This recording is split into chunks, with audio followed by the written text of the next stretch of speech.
nyonso mbote bandeko na nga ba congolais bisika nyonso bozali, que ce soit en Europe, que ce soit en Amérique, que ce soit en Asie, que ce soit en Afrique, que ce soit na kati ya mboka, mais napesi spécialement mbote na ba congolais nyonso oyo bazali na partie est ya mboka na biso, là où sévit les affres de la guerre, de l'agression subie par les Rwanda et l'Ouganda. C'est Ricky Mongbondo qui vous parle depuis Cape Town, toujours dans le cadre de notre émission Débat national, l'émission où nous analysons la situation de notre pays, l'émission où surtout nous donnons la parole à tous les Congolais. Yo, Ozali Congolais, Ozana Eloko, Olingi, Oloba. Voilà, Débat national est là pour toi. Juste Eloko Osala, Okotinda, audio na yo, na numéro Oyo, Ezali ko se trouver na section à commentaire na YouTube. Débat national, ce n'est pas seulement une émission audio.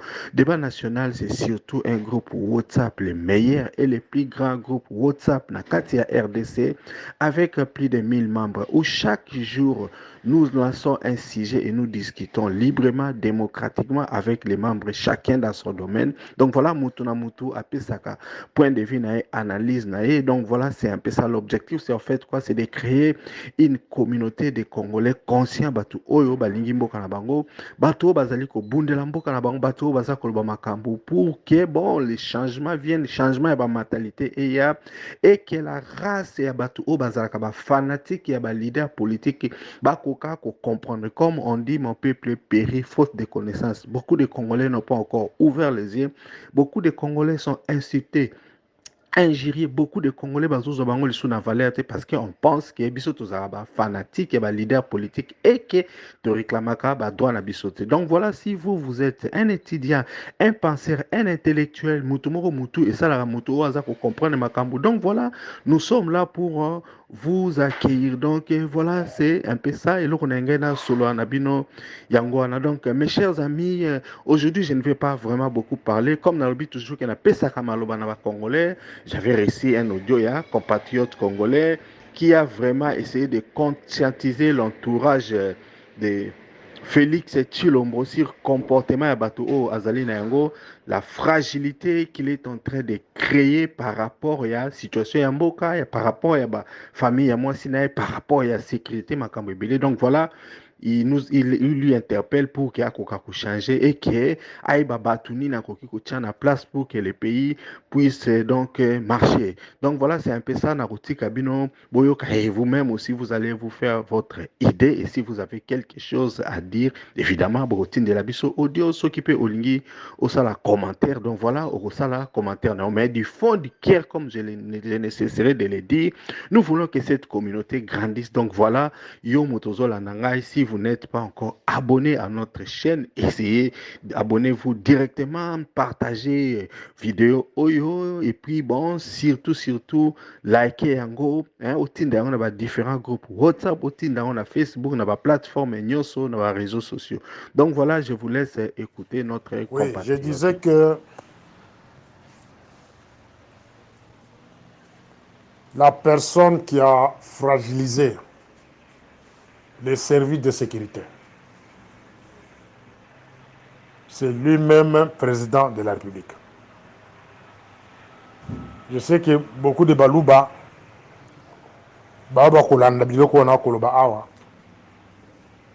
ils vont s'énerver contre moi. Et je m'en fous. On ne peut pas liquider le pays parce que celui qui est à la tête du pays, c'est un fils du Kasaï. Non. Si nous constatons que erreur naye eza koleka na niveau songolo, nous devons dénoncer pour que akika. La dénoncer qui m'a mwasi naye awa. Les gens disaient, oh non, Morning Star, tu as des premiers parties avec sa femme. Non. Les lobes au monde a comment converger à Tiki Mwasi Nandako. Je pense qu'il m'a écouté. Kiri Nangai et Yokani Namato Naye. Je disais si que c'est sa femme qui donnait des ordres dans quatre services. Bino baluba bovandi nye boko lobate. Est-ce que y a mon commencé à côté les malobi que non a benga comme ministre de la défense chaque matin en qualité de qui? Bon on est bokanga bambanga na bino. Bolo balisusu. Mutu azali ko fragiliser ba service, c'est lui-même camarade Félix. En sécurité, toza na principe moko tolobaka. La connaissance augmente la sécurité. Si vous avez assez de connaissances en sécurité, vous augmentez la sécurité du pays. Et le principe mosusu elobi, l'ignorance en sécurité augmente l'insécurité. Bato bakenda ba académie ba yebi ko na lobi wana. L'ignorance augmente l'insécurité. Et la connaissance augmente la sécurité. C'est une notion qu'on a développée dans l'audio mosusu. Juste seulement pour cela, batanga sécurité en boka. Camarade Félix lui-même est responsable de ce que nous vivons aujourd'hui dans des appareils de sécurité.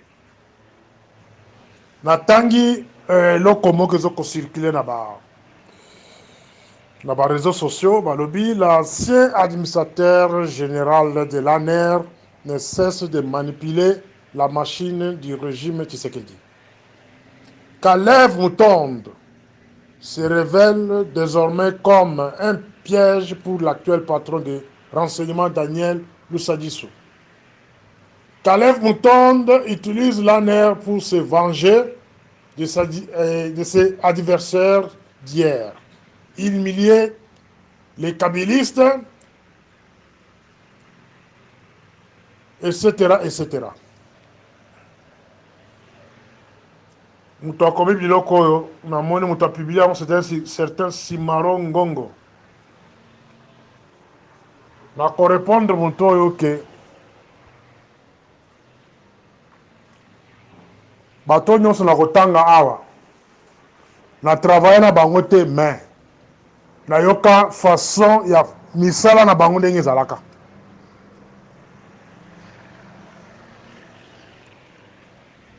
Daniel Lusadisu, il ne peut pas se comparer à Kalev Moutonde. Daniel Lusadisu, il ne peut pas se comparer à mon vieux Izoum. Daniel Lusadisu ne peut pas se comparer à Leta Mangasa. Daniel Lusadisu azali musika na Kanyengele, le colonel. Daniel Lusadisu aza musika na Mirandioko, paix à son âme. Daniel Lusadisu aza musika na Mbelu, Hervé Mbelu. Na tangi kaka ba AG bato aleka place wana. Aza musika na bato wana. Et je ne vois pas Kalev Moutonde avec expertise au Azanango à qui ne s'associer dans le Lusadisu à un moment où. Ce qui a s'associer dans le Lusadisu, c'est pour arranger les services. De eloko akotika la salate. De eloko oyo akotika la kosala yango te. Je connais ce vieux-là. Pendant la guerre du M23, monsieur, après avoir signé les accords, Yakote Kamboka wana, par Chibanda, Raymond, François Tshishimbi Mwamba, Roger Lumbala, Babengana na kati salle. Après avoir signé Babilo Kowana, Kalev Moutonde la kisaka na monde entier qu'il est professionnel. Moussala Sala sur M23 pour contourner les accords signés à l'Addis Abeba. Même secrétaire général de l'ONU à l'époque, à Monaco, Congo, Bazar service à renseignement solo. Topesa Kombo ya soldat nyonso M23 et Sika Outi. Source naye. Et c'est ce qu'avait fait à Kabila de contourner cet accord-là. Que vous autres, vous êtes en train d'appliquer ça aujourd'hui. D'une manière indirecte. Kalev est dans les manques à faire, il doit rester dans son bureau. ou dans sa maison, Abadasko comploté contre les Katangais. Bon, moi, je Katangais, je prononcer mon mot comme au Morning Star au Kofinga. Morning Star. Et na Koloba, oh non, Azo Kofinga. Na Moinde Kofinga. Vous avez noko, yangai, na kola kune pa na bino, na bota makuna, mais na kopesi no toli. Bino mon côté, na bandeko na nga bakasayen, baluba. Si nous sommes ce qu'on est aujourd'hui au Congo, si le Congo est ce qu'il est aujourd'hui, les abisso baluba na bakatangé. C'est par nous que les occidentaux va marcher pour détruire le Congo. Jusqu'à présent, vous ne comprenez pas que Bino Moko, vous s'entretuer. Bokimisi John Numbiramboka wana, les lobes comme ce attaqué Kalev. Vous ne comprenez pas que les impérialistes ont pourchassé les leaders il y a des provinces. Kasai na Katanga. Pour baza la péter dans Bokana. Avant na côté na dossier à ANR. Na ko rappeler bino bakatangi boy. Bozaka na pouvoir na maboko. Laurent Désiré Kabila, sa mort a été complotée par des Katangais. Ils ont utilisé les agents inconscients de son cabinet, comme Lady Kapend, Néné Tuité, etc., etc. Pour Baboumaï, les agents inconscients. Bateau va donc comprendre valeur. Il y a Missal Babando qui a la période Warati. Moutouroko Lady Kapend. Il était aide du camp. Donc après, Laurent Désiré Kabila, c'était bien lui. Mais il n'avait pas compris l'importance de ce poste-là. Mais il a été utilisé jusqu'à ce qu'on a tué son chef. Et après, il est allé rester en prison pendant 20 ans. Bomouni qui bololé, Yangwana. Le mot bololé méritait plus soin. L'aîné tweet est la même chose. Tous sur les Katangais. Après la mort de Laurent Désiré Kabila, tous les enfants de Katanga qui accompagnaient Laurent Désiré Kabila ont été tués. Bah, Kakoudi, moins un Congolo. Oh, mon sous-sonani, on a un avion. L'homme fort. Katouma Mouake. Bah, Katanga Nyonso va accompagner Laurent Désiré Kabila Babouma Bango. Et ça ne vous interpelle pas. Na encore il y a Saint-Sylvestre. Accord wana sala que va liquider aussi les Kassaïens. Na bakatangi mususu. Bomonaka Etienne Tshisekedi, il ne voulait pas quitter le pays, le Congo à l'époque. Ba força abri makaka pays pour pas que le bombe na Belgique. Sous prétexte qu'il était malade. Un homme de ce niveau-là, azoko kufa pas d'autopsie. Baboya autopsie. Il y a Etienne Tshisekedi. Allez-y comprendre, c'était un plan pour l'éliminer. Et Etienne Tshisekedi a kufa de mon côté, balanana Mwando Simba, un autre leader du Katanga. Après Bango, il y a la mort de Kitenge Yesu, Kiwaku Mwanza, etc., etc. Sans compter la famille propre de Etienne Tshisekedi. Monseigneur Moulumba, Maître Mukendi, Jacques Ilunga, Batu Onyon Somaël Balinga qui battent le Manamomoto comme il est l'eau. Ba élimina Bango. Mes chers Katangais et Kassaïens, ça ne vous interpelle pas? John Numbi Balukakaye parce que a participé à la messe noire Nyon Sonambokawana avec les Rwandais. John Numbi a yebi ba secret ya Mokawana, yango Balukakaye po babubaye. Si la raison qu'on le que Numbi c'est un criminel, il avait tué chez Beya. Bokarabambanga Nabino. Si Numbi est criminel, Robert Reiki, Moïse Naruga Bazanan, Charles Mouki Zazanan, tout inolotique au bazar cabinet Félix Bazabanani. 15 millions de morts, au Babou Namboka, Bosumo Senga, justice Nabango, Bokarabambanga Nabino. Pour ce terme, nous sommes soit bino le sous. Que nous baboume chebe. Bon, baboume ce qu'on a au Kende, Cherbe au Kende, Bazabanan. Baba Boumaki, Delphin Kaïmbe, Baza Banani.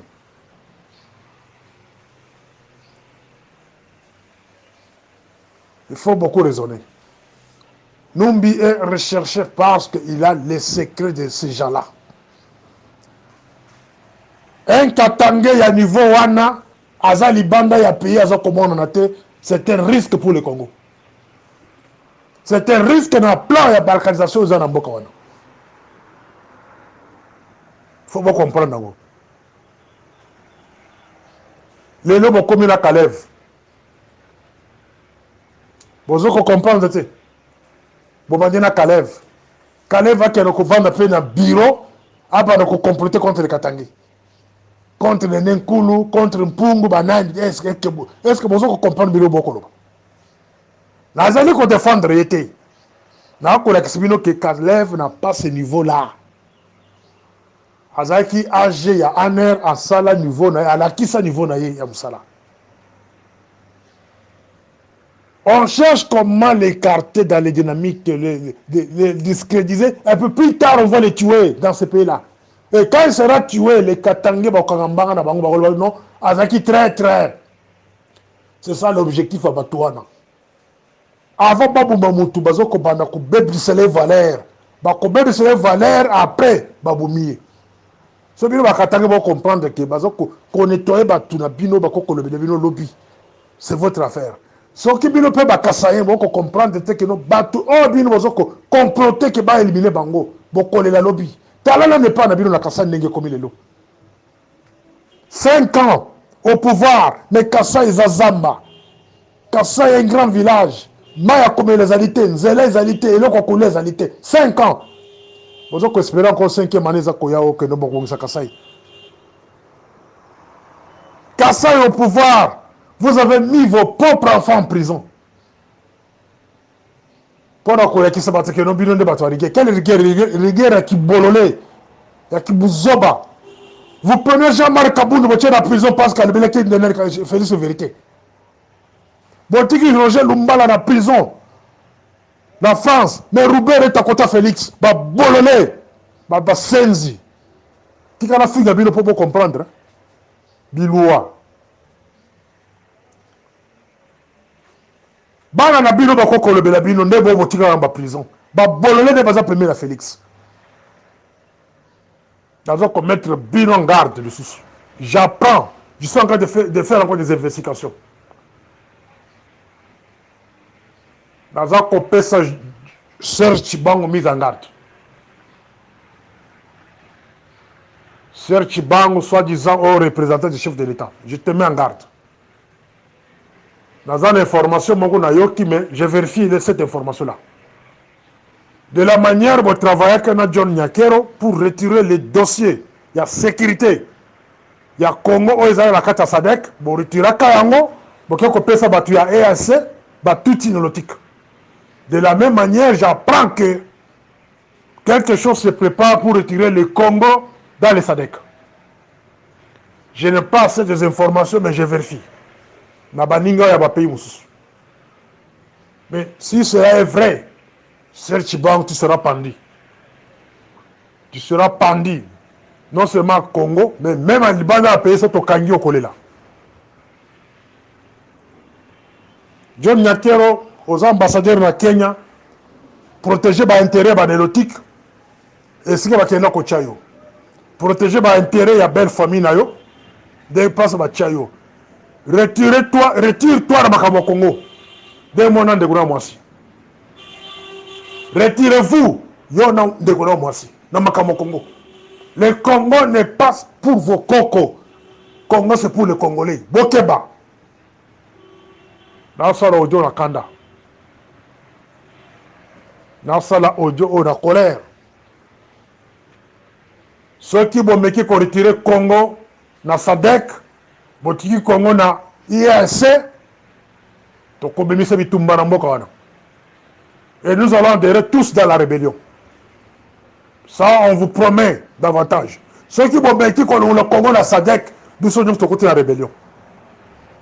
Et je ferai un message dans ce sens-là pour encourager beaucoup de gens à côté de la rébellion. Bokeba. Vous avez fragilisé les services de sécurité. Les services de sécurité sont fragilisés. Par vous. À l'époque de Kalev, de Mbelou, de Izoum, de Kanyengele, si vous arrivez au cabinet de l'ANR, cabinet de l'AG, c'était 15 à 20 personnes ou 25 personnes.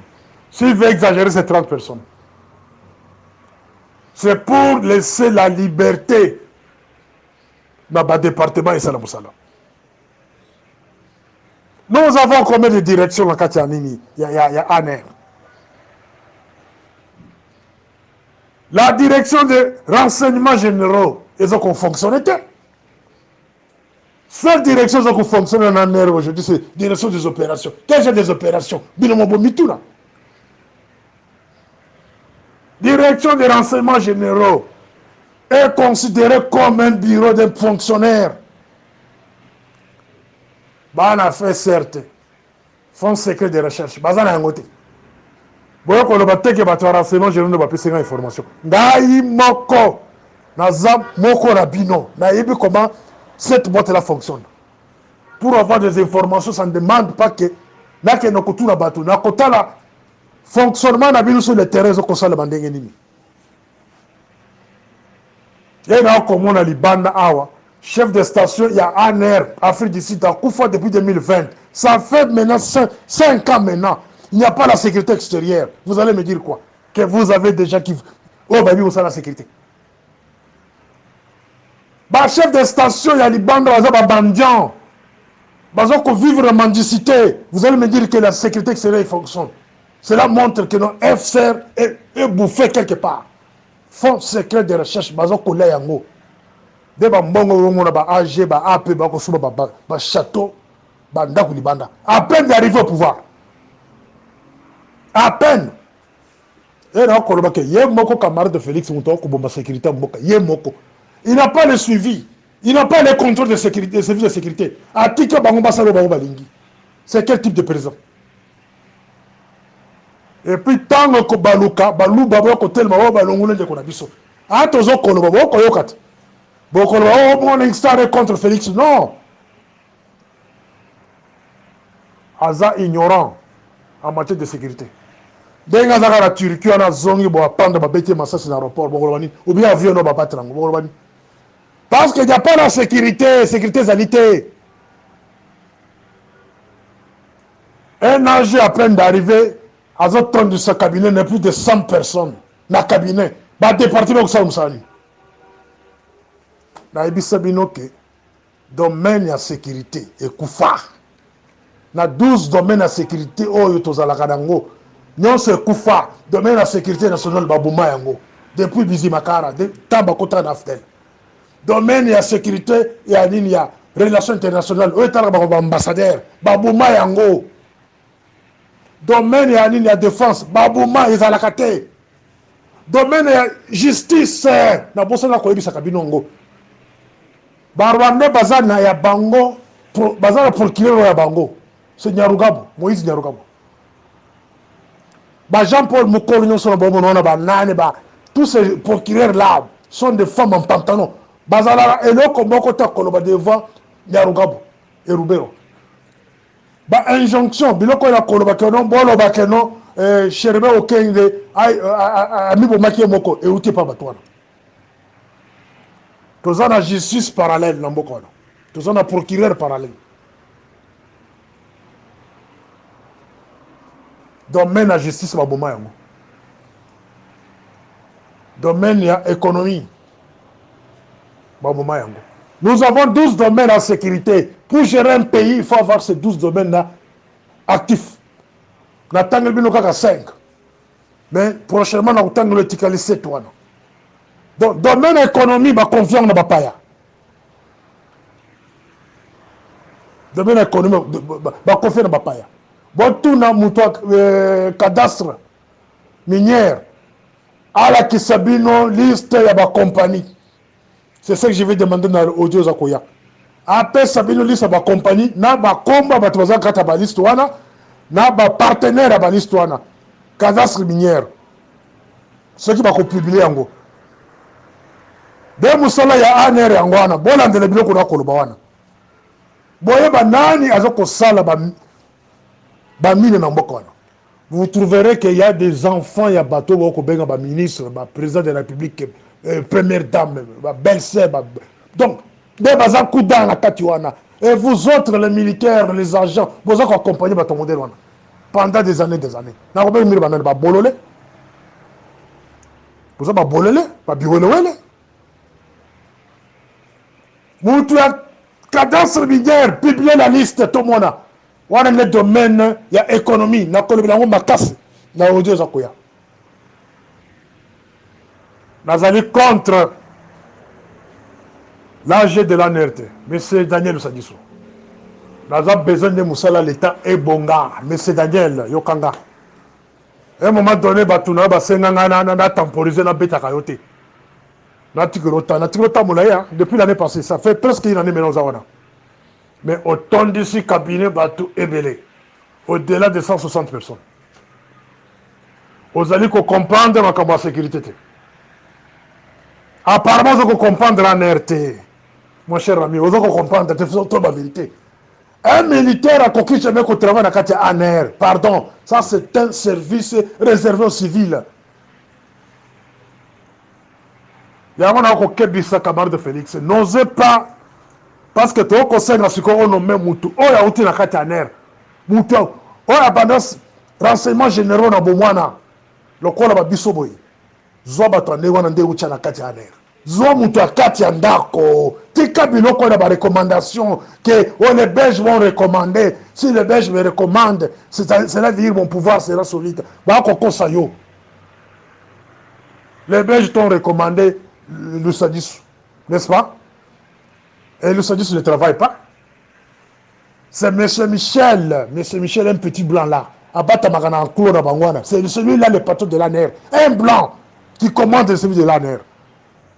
Mouton comme ça, plan, il y a que nous 150 personnes dans le cabinet. C'est Aza Moutouana. Pour vous embrouiller comme bébé Sagnonso. Mouton qu'on contrôle parking, il y a présidence. C'est le petit Michel là. Au moment où un Congolais qui est dans la Belgique va contrôler le parking à Roi et c'est Roi sans comme ça là. Même si on dit tout ça va bololé dans le niveau un Belge avant de payer en clos, il y a M. Daniel Oussadissou. Avant qu'on travaille pour appeler ça ordre. Bon qui est les militaires vont qu'on monter en bête ça c'était. Hein? Parce que maintenant on a beaucoup de les militaires vont qu'on va bête ça. Avant la pays n'a été. Parking Yamboka, Bopesiango, un sujet belge. Naba Israël. Maintenant, ça va bureau à Bakonzi. Bopesiango est rwandais. Les grands frères, il y a Roubero. Ce que vous avez Fachi Azui Poison, Azara Bangouna. Il y a un qui installé Bangouna. Et là, cause de problème, Foula Mambanga, la Bina Baluba. Oh, Fachi, Baboumé pas Bangouna. Bangouna, il y a un qui est Bangouna. Lui-même accompagne les ennemis du pays. Va installer Mississina dans le Congo, messieurs.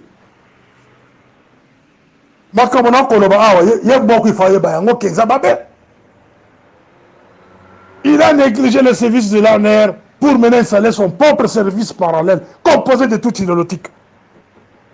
À son nom, l'ANR n'a pas tout le monde. Il a un cabinet à ANR 160 personnes. Dans le cabinet, dans le département, vous tournez.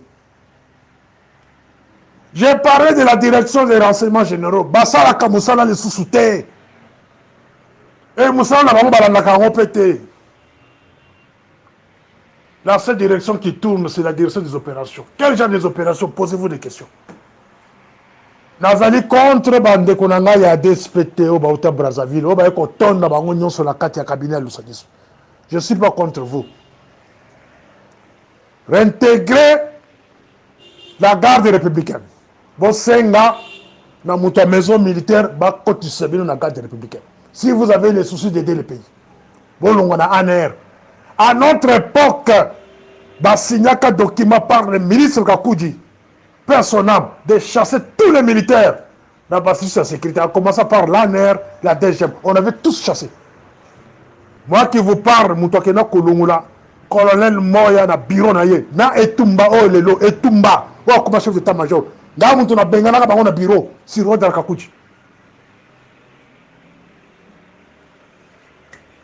nazokamwa nde bino bovandi bozokotala service ya sécurité te ngai natelemi na service ya sécurité c'est parce que je sais que c'est le moteur oyo ezokodirige pays e namona mwasi ya félix akomi kodirige service ya sécurité na trouvé que nous sommes de bololé il faut natelemela yango natelemele yango e naza mpe kolambela soki atiki mpe aza kocontinue lelo nazomona négligence na kati ya service il faut natelemela yango voilà bon nanga na deuxième audio Monista merci à vous tous d'avoir participé soki olingi otinda audio na yo commentaire na yo ou bien point de vue tinda yango na WhatsApp na audio au plus 27 62 072 0611. C'était Ricky Mongbondo depuis Cape Town. À la prochaine.